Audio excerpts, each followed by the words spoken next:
Mr. Speaker, this year we're celebrating the 25th anniversary of the Violence Against Women Act, VAWA, a landmark piece of bipartisan legislation that has helped to reduce instances of domestic violence and ensured that millions of survivors have access to the services they need. VAWA was the first piece of federal legislation to acknowledge domestic violence and sexual assault as crimes, and has dramatically improved our nation's response to helping survivors in both the short and long term.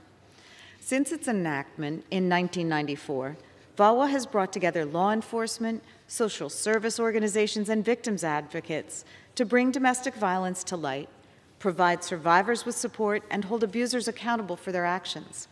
VAWA was and still is a piece of legislation developed by the people who work closest to these issues in their communities. The bipartisan bill we'll vote on this week reflects the ongoing commitment of members on both sides of the aisle to ending domestic violence and abuse in all forms. But before I get further into the components and details of the bill, I'd like to share two stories about my constituents to illustrate why VAWA reauthorization is so necessary and why we must continue to commit ourselves to preventing domestic violence at every opportunity. Mr. Speaker, please keep in mind that each of these stories happened in the past week in my district. First, last week a young woman was murdered by her ex-husband at a convenience store where the two were meeting to exchange custody of their 6-year-old son. The ex-husband left their son at home and instead brought an AR-15 style rifle, which he used to murder the woman in the middle of the store. He was caught by law enforcement after he fled the store, but as a result of these horrific actions, a young woman was murdered in cold blood, and a child has effectively lost both parents. This was not the first time the ex-husband had threatened to kill his ex-wife during a child custody exchange, just like this one this past week. Following an incident 3 years ago, he was charged with harassment and making terroristic threats, and the woman was granted a protection from abuse order. But this didn't prevent her or her family from living in constant fear of what her ex-husband might do next, and tragically, the very worst happened. And then, just this past Sunday evening, another woman was asleep in her home in Upland with her 3 children when, just after midnight, her ex-boyfriend broke into her house, entered her bedroom, and shot her. Her 5-year-old child witnessed the shooting, and had his gun not jammed, the ex-boyfriend, who fired a second time, the victim would be dead. This victim, too, had a protection from abuse order against her attacker, hers being issued just 5 days before that attack. These 2 attacks happened just miles apart from each other, just a few days apart, and these stories are just all too common, because violence against women is all too common. I'm willing to bet that every member of this body could point to similar examples of violence against women from their own congressional districts. Such acts of violence are not isolated incidents, but are instead representative of a larger systemic problem. According to the National Center on Domestic Violence, 1 in 4 women experiences severe intimate partner physical violence, intimate partner sexual violence, or intimate partner stalking, with impacts such as injury, fearfulness, post-traumatic stress disorder, and more. The same organization found that 1 in 3 women have experienced some form of physical violence by an intimate partner, and 1 in 7 women have been stalked by an intimate partner during their lifetime, to the point in which they felt very fearful or believed that they or someone close to them would be harmed or killed. Intimate partner violence accounts for 15% of violent crimes nationwide, and women between the ages of 18 and 24 are the most commonly abused by an intimate partner. It is absolutely no wonder why domestic victimization is correlated with a higher rate of depression and suicidal behavior later in life.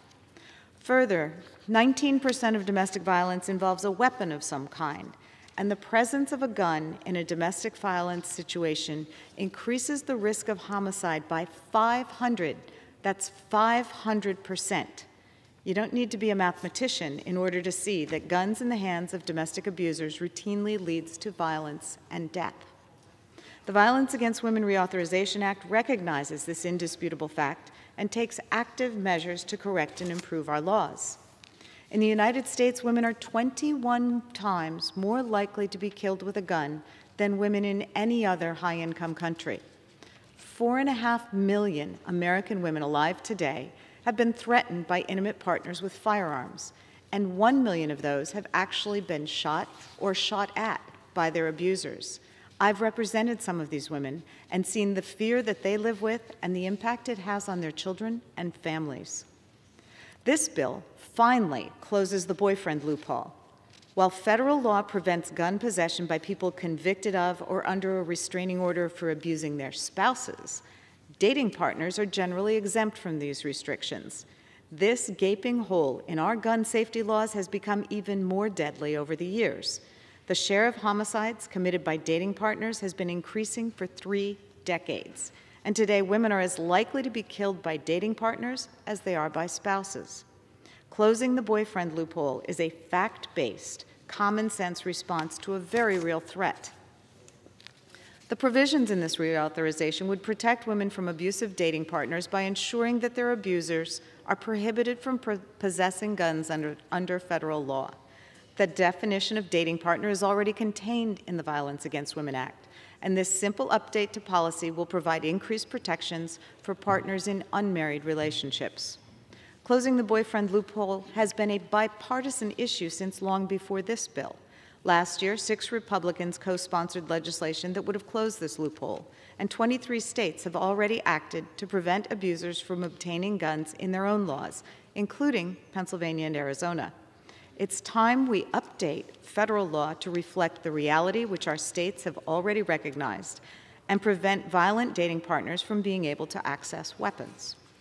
This bill also closes the stalker loophole. Stalking has been shown to be a predictor of intimate partner violence and homicide, although current law does not prohibit misdemeanor stalking offenses. A study of intimate partner homicides and attempted homicides involving female victims found that 76% of those murders and 85% of attempted murders were preceded by at least one incident of stalking before the attack. Passing this bill will protect women from stalkers by ensuring those convicted of stalking offenses are prohibited from possessing guns under federal law. On top of limiting stalkers and abusive dating partners from legally owning weapons, this bill strengthens enforcement by alerting state and local law enforcement when an abuser fails a firearms background check. This notice gives state law enforcement an opportunity to intervene before the abuser can obtain a firearm or do any further harm. This provision mirrors a bipartisan bill that was introduced earlier this year to notify state law enforcement each time a person who is not allowed to have guns tries to buy a firearm and fails the background check. Clearly, keeping guns out of the hands of those who should not have them is a bipartisan priority. Mr. Speaker, one of my first experiences as a young attorney was representing women and families who'd sought shelter at the People's Emergency Center in West Philadelphia. That agency was started by former Congressman Bob Edgar. Most of the women in that shelter had been subjected to domestic abuse. This was before VAWA was the law of the land, but even then it was clear there were significant problems with how the system cared for abused women and punished their abusers. When VAWA was enacted in 1994, it spoke to so many of the problems my then clients were facing: issues with housing and employment, caring for young children, and fighting for custody in court. What makes VAWA such a critical bill is not just the legal protections it puts in place to protect women, but the structures it sets up to help women who've been abused. This reauthorization bill builds upon those critical reforms from 25 years ago and updates them to address current needs. The bill funds and improves screening for victimization and the perpetration of intimate partner and sexual violence across federally funded healthcare programs. The healthcare system is often one of the first places women go where unseen abuse can be detected. Empowering healthcare professionals to address such sensitive situations can help to avert abuse before it escalates or prevent it from happening in the first place. The bill ensures that survivors of domestic abuse can maintain housing in the event of a breakup with their partner and further protects their privacy through strengthened confidentiality agreements with housing authorities. Similarly, the bill extends traditional housing grant opportunities to organizations that help underserved populations. Victims of domestic abuse are often at risk of significant financial loss if they're unable to work and provide for their family as a result of abuse. This bill protects survivors from termination from employment due to disruption caused by domestic abuse and also addresses the impact of domestic abuse on a woman's credit rating. We should also note that transgender people are disproportionately survivors of sexual assault and violence, and they deserve to access services consistent with their gender identity. Domestic violence providers and law enforcement agree. Transgender women being in the same space as other women does not make either less safe. Laws that prohibit discrimination based on gender identity have been in place for years, including specifically for VAWA programs. Minneapolis, for example, has had gender identity protection since 1975, and there's no credible evidence that the existence of these laws has contributed to violence against women. Instead, they simply keep transgender people safe. Since 1994, VAWA has provided critical tools to survivors of domestic abuse, law enforcement, and community organizations to prevent and address the impact of domestic violence. Using those tools to represent survivors of such abuse, I've seen both clients and constituents find safe havens, rebuild their lives, protect their families, and develop emotionally and financially productive lives. I look forward to reauthorization of this bill. Mr. Speaker, I reserve the balance of my time.